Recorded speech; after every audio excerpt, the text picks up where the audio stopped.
here's another quarantine cooking video, and today we're making Haleen. Okay, first let's get some onions frying and get to the main pot. So over here I already have my beef minced with some ginger garlic paste and onions getting ready to cook. So let's get that moving around a little bit and get the cooking process started. And in the meantime, let's admire those fried onions. Wow, they look beautiful, don't they? Once your onions get golden brown like that, that's perfect. You want to take it and place it on the side and let it chill out while we get back to the main Haleen course. Am I screaming? I'm sorry if it seems like that. But anyway, since I'm using a packet Haleen mix, I'm adding the packet of spices that was included with the mix. But of course, you gotta make it a little bit more flavorful. So here I'm adding turmeric, some red chili powder, and some cumin powder. And my mom's secret, which she taught me, add a little bit of curry powder. You know, why don't you? Go ahead and mix up all your spices with the meat and, continue to let that cook. Once it gets a little bit bubbling away, you want to cover that with a lid.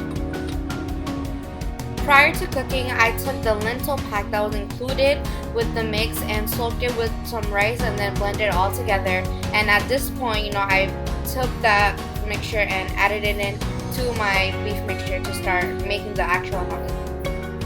Go ahead and mix that all in, and if you're anything like us, what we did was added a few whole green chilies.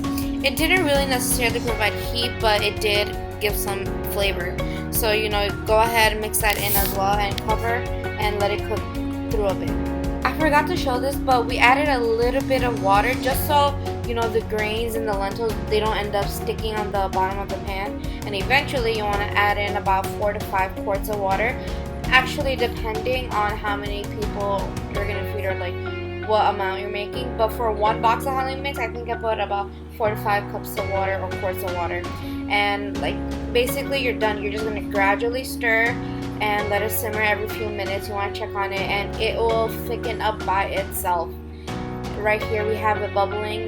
This was about 15 to 20 minutes in, and right before the end what I did was add in some chopped cilantro or parsley, and then go ahead and mix that and keep it simmered for another 10-15 minutes.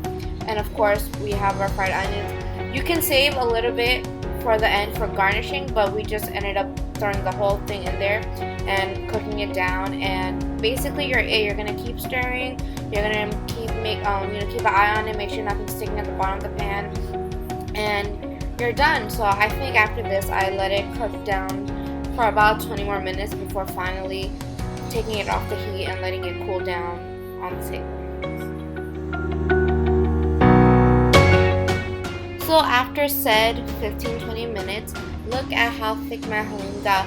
Remember, the longer you keep it simmered and the longer you keep it cooking, it's gonna thicken up, but you want to be careful because you don't want to have a clunky Haleen. And this is after I took it off the heat and let it sit down for about 5-7 minutes.